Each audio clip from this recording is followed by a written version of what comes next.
காலை வணக்கம். என்னை ஆதரிக்கும் அனைத்து சகோதரன் மற்றும் சகோதரி அனைவருக்கும் இன்று பதிவானது இன்றைய சூழல் அப்படின்னா, விடுதலை சிறுத்தைகள் தலைவர் தன்னுடைய பதவியை ராஜினாமா செய்துள்ளார். தன்னுடைய வேட்பாளரை ராஜினாமா செய்துள்ளார். அதற்கு பதிலாக ஜோதிமணி என்ற ஒரு கேண்டிடேட்டை போட்டுள்ளதாக தகவல் வந்துள்ளது.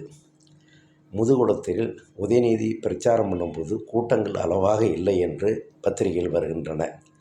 மு.க.ஸ்டாலின் சிவகாசியிலே அள்ளி விடுகின்றார். நான் இதெல்லாம் செய்வேன் என்று பொட்டி வச்சு கலெக்ட் பண்ணார். என்ன ஆச்சுன்னு மக்களுக்கு தெரியும். அதில் எத்தனை பர்சன்டேஜ் செஞ்சிருக்கார் என்று மக்களுக்கு தெரியும். இதுதான் மு.க.ஸ்டாலினுடைய செயல்பாடு.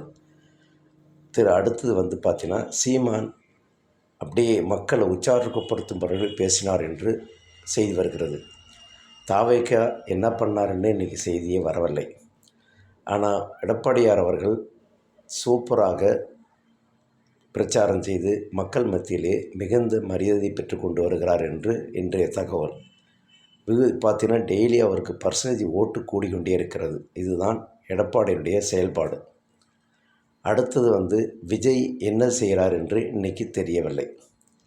இப்படி ஒரு காலங்கள் போக மண்டே 6ஆம் தேதி முடிந்த பிறகு மறுநாள் யார் தேவையில்லையோ வித்ட்ரா பண்ணிடுவாங்க. அன்றைக்கி தான் மண்டே தான் ஃபைனல் டேட்டு, நாமினேஷன் டேட்டு. அது ப்ராசஸ் பண்ணிவிட்டு சொல்லிவிடுவாங்க. அதன் பிறகு யார் வித்ட்ரா பண்ணுவோ பண்ணிவிடுவாங்க.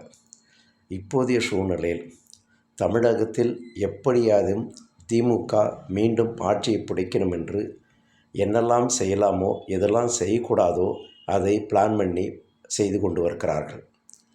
சவுக்கு சங்கராக இருக்கட்டும், மாரிதாஸாக இருக்கட்டும், இதுபோல் அவர்களுக்கு எதற்காக பதிலை போட்டாலும் அல்லது ராசாவுடைய விஷயத்துக்கு கூட பதிலை போட்டாலும் அது என்ன பண்ணுறாங்கன்னா ஊதி கெடுக்கிற மாதிரி, இவருங்க எதுவுமே செய்யாத மாதிரி, ராசா எதுவுமே செய்யாத மாதிரியும் அதை டவுன் பண்ணுறாரு மு.க.ஸ்டாலின்.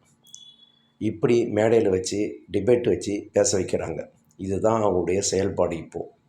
இப்படி இருக்கும்போது எதிர்க்கட்சிகள் திரும்ப ஏமாந்தாங்கன்னா 2026 மு.க.ஸ்டாலின் அரசு எப்படி இருக்கும் என்று நினச்சி பாருங்கள். ஏன்னா இப்போ மொத்த குடும்பமும் இன்வால்வ்டு.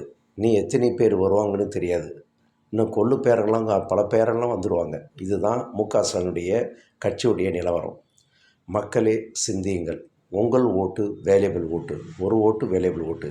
இந்த வீடியோ பிடிச்சிருந்தால் லைக் பண்ணுங்கள். எனக்கு ஆதரவு தாங்க. நன்றி. மீண்டும் ஒரு வேலையில் சந்திக்கிறேன். நாளை வணக்கம்.